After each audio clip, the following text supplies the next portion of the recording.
energizing West? That's simply a base question. Let the beautiful ladies here ask us some questions. Good evening, house. My name is Morogbon Joy. My question is, over some years now, I think Nigeria has been adopting FOB policies, and which has led to little or no participation of indigenous companies in shipping companies in Nigeria. So my question is, why can't we adopt the CIF, that is the cost insurance and freight, which will benefit the shipping companies in Nigeria and also create more job opportunities and also more revenues to the to our economy? And also, this should be like a food for thought for all the shipping companies and all the NIMASA shippers councils and every other councils, for them to buttress on these points, for us to adopt the CIF, which will also benefit every one of us in the house. Thank you very much. Now we'll let Doris ask her question as well. Good evening, everyone. Yeah, I'm from TexP Marine Services Limited. Coming from an NGO into the marine sector, one thing always comes to my mind wherever I go to, and it's very, very sensitive. So I'm looking at the panel. There are honorable gentlemen, 10 honorable gentlemen. So I was saying to myself, why isn't there a lady there? What is happening? I don't understand. What are we doing as a body to encourage more women into the sector and to get to the top, to grow in their career? So that's just my concern. We are also into crewing, and I looked at the list, and like, there's no female. They're all male. Second mate, second officer, second engineer, third engineer. No female. What's happening? Let's do something about it. I would like to see in the next stakeholders meeting that there is a woman or two there. Thank you. Thank you very much, Doris.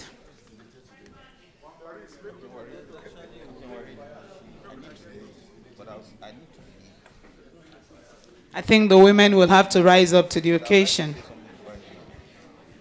Okay, good evening, everybody. So I want to ask, I think, two questions. The first one is on the issue of foreigners on board cabotage vessels like in Nigeria that people are talking about. I think all this while we've been asking Nemasa that question. So to me, I think this question is a two-way question. We should also ask the ship owners, the manning companies, why are you recruiting these foreigners? That's number one. What do they have that the Nigerian people don't have?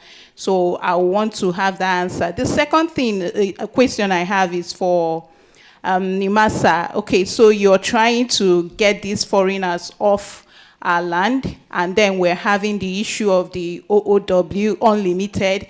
And presently, as a crewing officer, I'm actually a crewing officer, I have, we succeeded in getting these foreigners off our vessels. But then Nimasa is also telling us that for these, the OOWs that are on board our vessels, whom we have trained and got them to become captains on board these vessels, you're still telling us that because they don't have NCV, chief officer or captain license, that we should remove them. So are we encouraging them or are we discouraging them? So I just want to know what is the way forward, because the crew are not ready to go for these NCVs, and yet they are actually competent to be captains on board our vessels. And you're telling me because they have OOW unlimited that they don't have this NCV certificate that we shouldn't recruit them. What is the way forward? Thank you. Thank you very much, Joyce. That's a good one for Nimasa. I think I'll let the ladies speak for a while.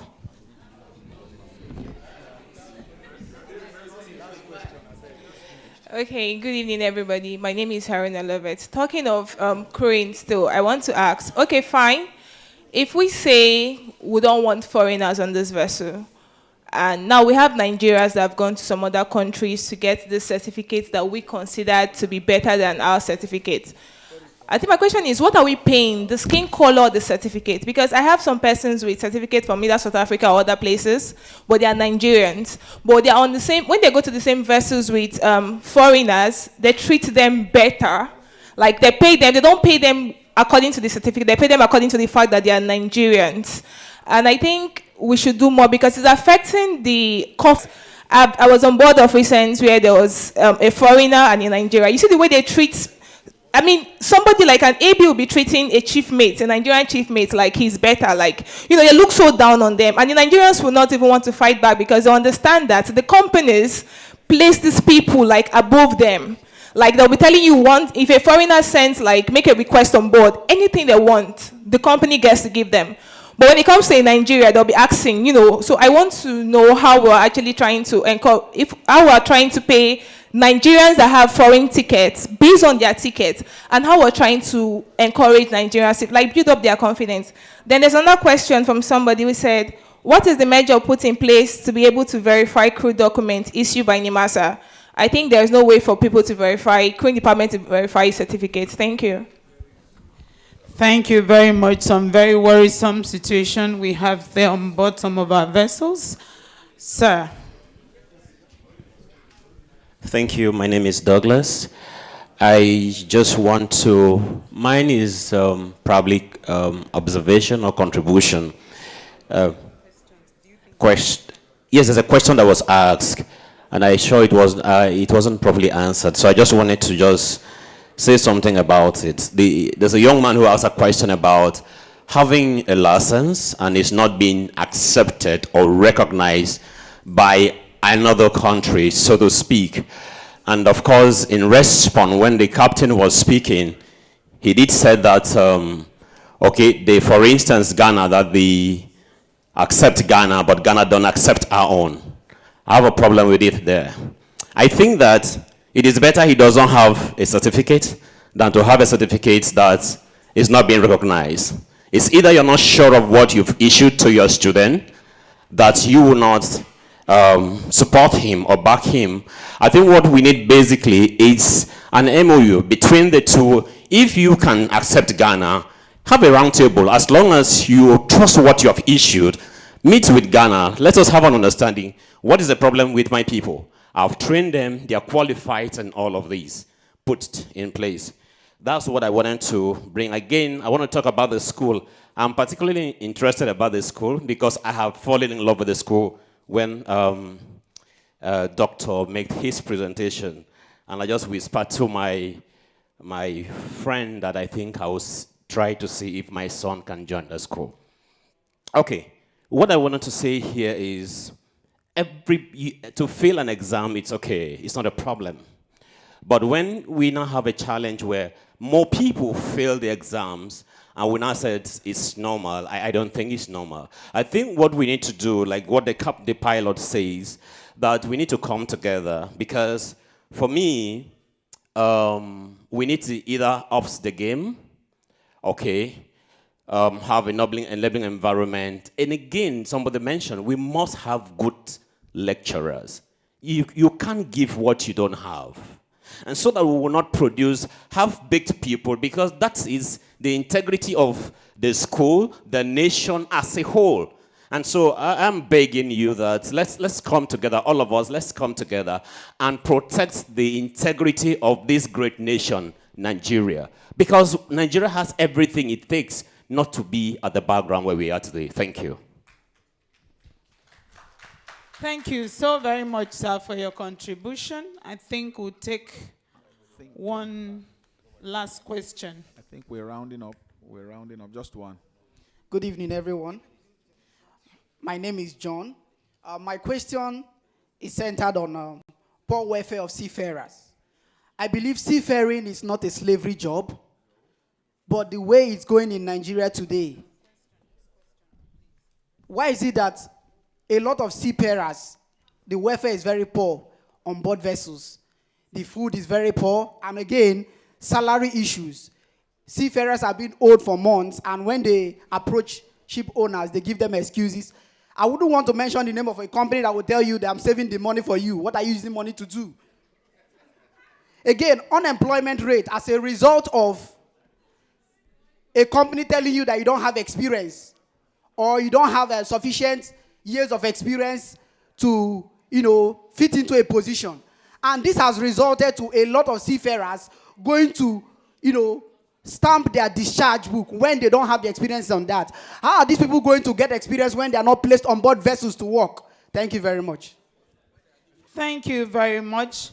I'm just going to take one or two questions from the Zoom platform. We are done with the house, please. Thank you, ma'am. Someone, Orogun Ambrose from the Zoom platform says, sorry? Okay. Could you just stand by, because we need to hear from the Nigerian Navy, because he has to go and he's got something very important to tell us, please. Okay. Thank you. Good afternoon, distinguished members of the panel and participants of this very novel event. I'm Rear Admiral Ayo Olugbode. I just first of all want to commend the organizers, the alumni of the Maritime Academy of Nigeria. I was mentioning to Engineer Greg, and I think my senior brother here, that sometime in the 90s, no, in the 80s, I was a candidate at the Maritime Academy, and I was actually admitted, but I was tricked by my father to go to NDA, and if I didn't like it, I will come back to join the Maritime Academy. Because at the time, NNSL was going down. My father was a master mariner, the first generation or so. So I grew up at sea. I probably was conceived at sea. And I understand what being at sea is. In choosing a career for myself, I chose to do hydrography, which is mapping. And I was trained by the Royal Navy. And as part of my training, I also had a university degree at the University of Plymouth. And all that accumulated in my mind into the reality of where we are as a nation. A maritime nation by culture, by geography, and indeed by the antecedents of where we have grown our economy through. I say this very flat-footed.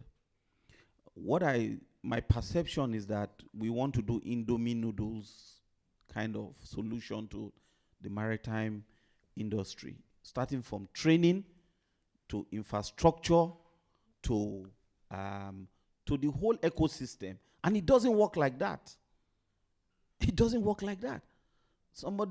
Many questions were asked. The issue of having the people coming from, to come and train. In my naval career, I've been privileged to be a trainer. Because you come first in class doesn't make you a candidate for being a lecturer. There's a skill to being a lecturer. So for you to be a chief officer or a master mariner, you might not just have the flair to impart knowledge. You might be temperamental. You might not even have the communication skills. So talking about that side of training. But please, I can tell you this. I was seconded to NIMASA a few years ago. And what I'm seeing in this room is progress. Please, I want you guys to give yourself a round of applause. And I'm not patronizing you guys.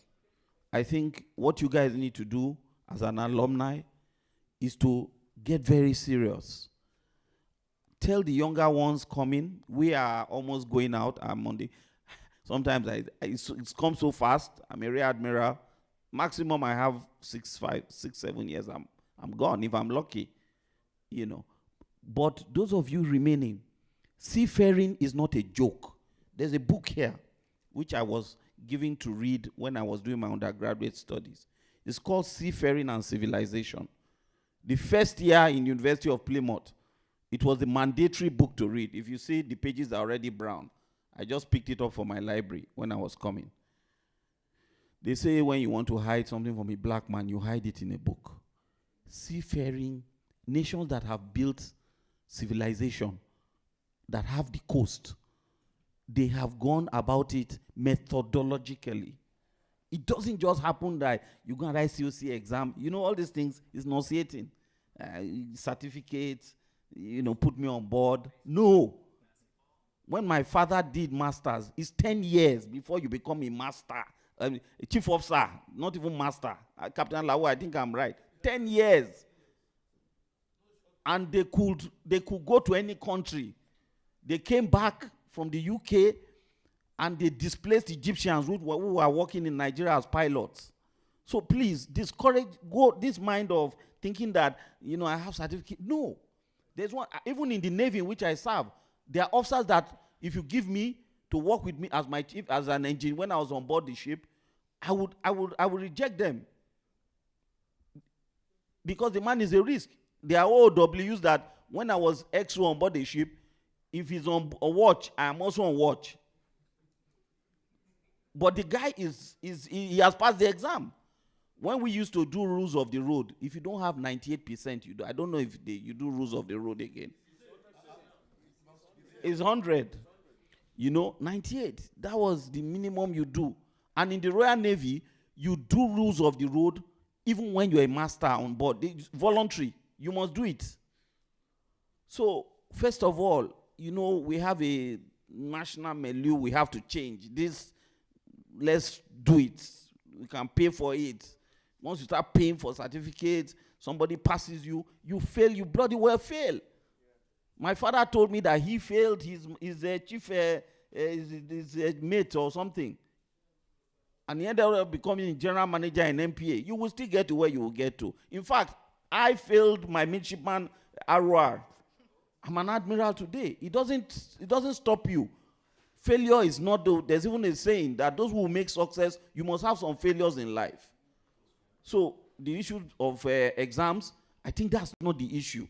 The issue is get the knowledge. And then the people who you want to respect you will respect you.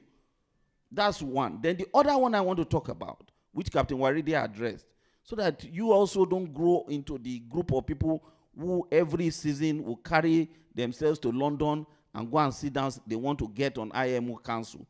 That's not, it's so nauseating. They laugh at us. Getting on the council. Do we have a lighthouse in this country? Can anybody please from the audience, do we have a lighthouse? Functional? Excuse me, do we? No. A maritime nation? On your coast, on 25th of December, can there be a rescue needed? And there's a search and rescue arrangement in this country on an SOS, on GMDSS, and you are sure that you'll be response? So these are the issues. You can be saying no, but one or two of us are in that work environment. On Christmas Day, you want to go on holiday. You don't want to work. So we have a wrong indiscipline that we need to change. But you guys, for gathering like this, you have made a very big impact. And I just want to encourage you. Because the more you have these discussions, the more you go. Without trying to patronize my senior colleague, Commodore Efedwe. If you go to the college, you see the difference between what was there and now. Commitment.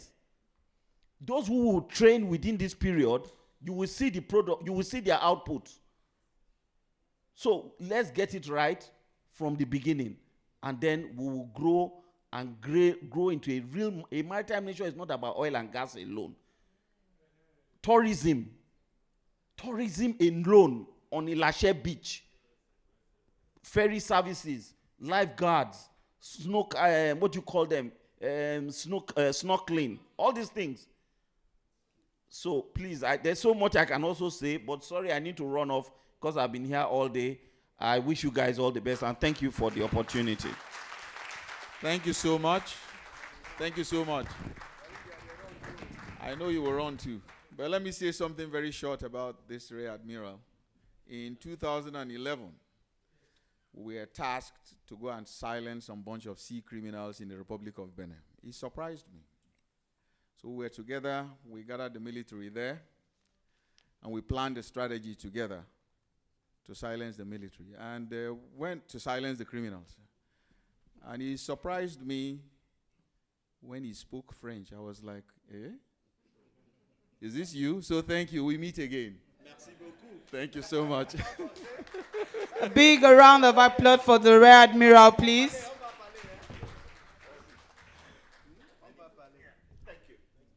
Okay. To go straight to the questions so that we can quickly... Sorry, Captain, can I just take one question from the Zoom? Members of the Zoom. The members of the Zoom haven't... Okay, the Zoom. Okay, fine, no problem.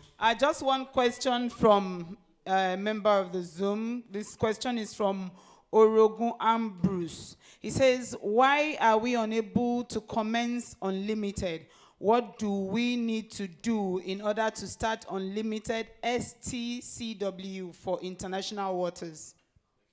Captain. Okay, thank you so much.